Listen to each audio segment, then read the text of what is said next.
Listen. Thank you for joining us. I'm here with the prosecutors and investigators who have worked diligently on the investigation of criminal attempts to interfere in the administration of Georgia's 2020 presidential election. Today, based on information developed by that investigation, a Fulton County grand jury returned a true bill of indictment, charging 19 individuals with violations of Georgia law arising from a criminal conspiracy to overturn the results of the 2020 presidential election in this state. The indictment includes 41 felony counts and is 97 pages long. Please remember that everyone charged in this bill of indictment is presumed innocent. Specifically, the indictment brings felony charges against Donald John Trump, Rudolph William Louis Giuliani, John Charles Eastman, Mark Randall Meadows, John Cheeseborough, Jeffrey Clark, Jenna Lynn Ellis, Ray Stallings Smith III, Robert David Cheeley, Michael A. Roman, David James Schaefer, Sean Micah Tresher Steele, Stephen Cliffgard Lee, Harrison William Prescott Floyd, Travion C. Cootie, Sydney Catherine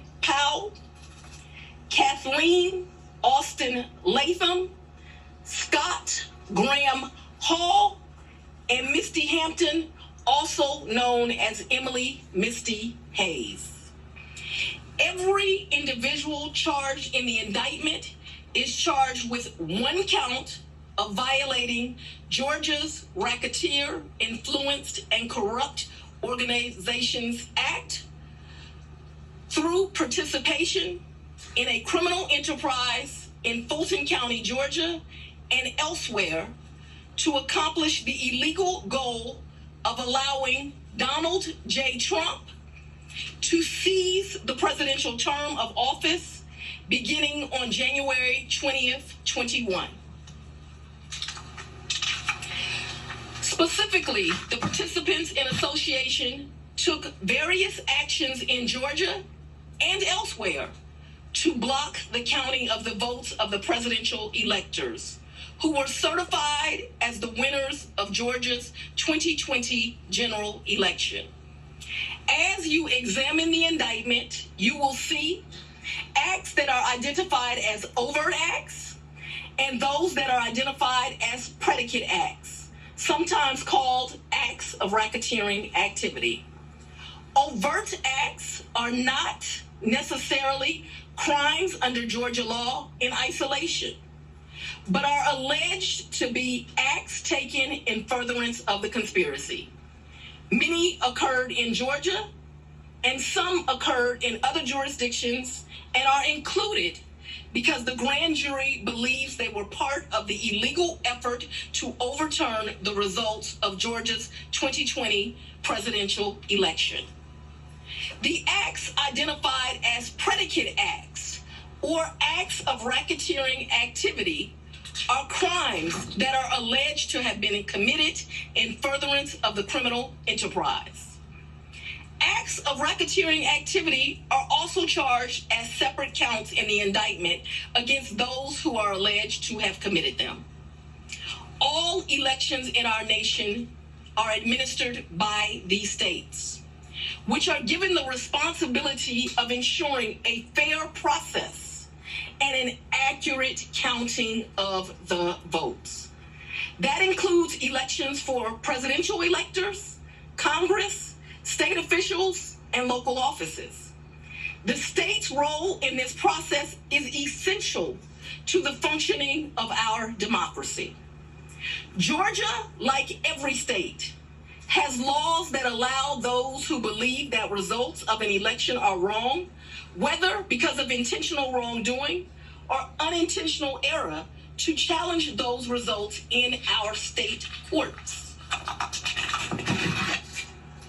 The indictment alleges that rather than abide by Georgia's legal process for election challenges, the defendants engaged in a criminal racketeering enterprise to overturn Georgia's presidential election result.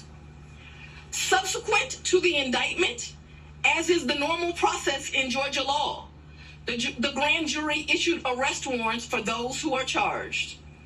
I am giving the defendants the opportunity to voluntarily surrender no later than noon on Friday, the 25th day of August, 2023.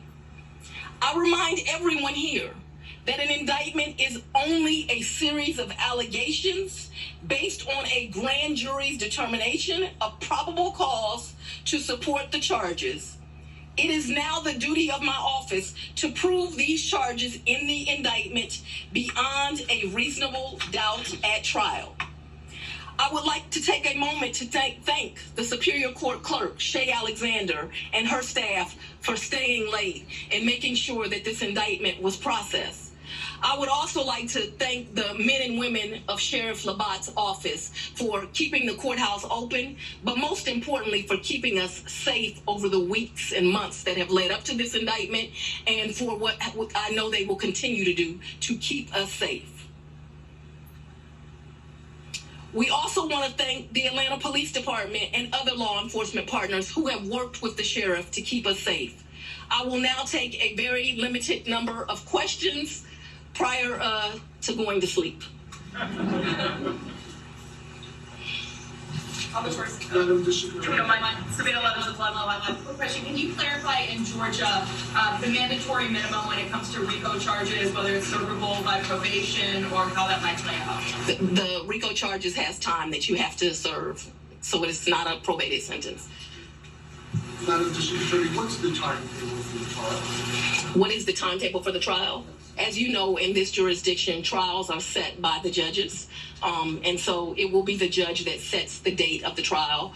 This office will be submitting a proposed scheduling order within this week. However, that will totally be at the discretion of the judge. And why do you look through the fourth jurisdiction now to indict them? You want to be the first to try? I don't have any desire to be first or last. I want to try him and be respectful for our sovereign states. We do want to move this case along, and so we will be asking for a proposed order that occurs a trial date within the next 6 months. District Attorney, there was earlier today there was a fictitious document according to the Fulton County Clerk's Office that was circulated online with charges against former President Donald Trump. That fictitious document matched exactly the charges that we now see in this indictment. Can you tell us more about that document leak?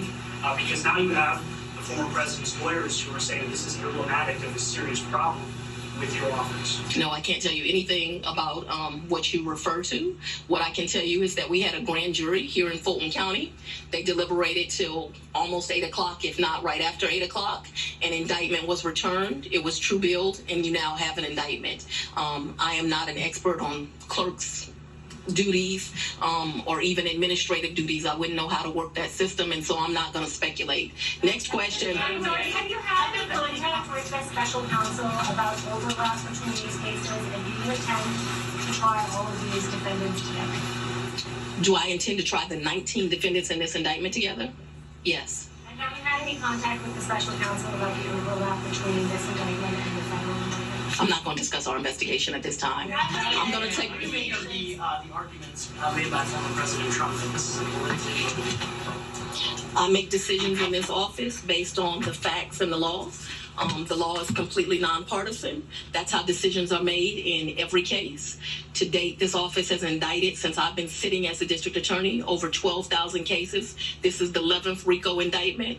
We followed the same process. We look at the facts, we look at the law, and we bring charges. Have there been conversations about the